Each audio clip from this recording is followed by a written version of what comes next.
Hello guys, welcome to my new video. आज के छोटे से वीडियो में दिखाने वाला हो गाइस, देख सकते हैं जामा मस्जिद घूमने आए थे। मेरा प्यारा दोस्त देख सकते हैं मेरे साथ में है। काफ़ी खूबसूरत नज़ारा पीछे का भी देख सकते हैं गाइस, कितना सारा लोग है। ये धूप भी कड़क सा एकदम सा, बहुत सारा लोग पीछे देख रहे हैं, आराम कर रहे हैं। काफ़ी लोग हैं मेरे साथ में आए हुए, पर घूम रहा है, घूमने दीजिए गाइस। देख सकते हैं काफ़ी खूबसूरत नज़ारा गाइस। आए जामा मस्जिद, और दिल्ली के जामा मस्जिद पे आप लोग सब लोग आए और घूमे गाइस। देख सकते हैं हमारा दोस्त भी कितना खुश है जामा मस्जिद घूम करके।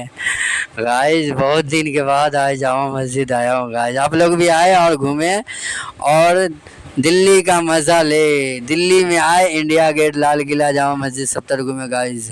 हमारा वीडियो आपको अच्छा लगे तो लाइक करें, कमेंट करें, शेयर करें, कमेंट करें, सब करें गाइस। Thank you.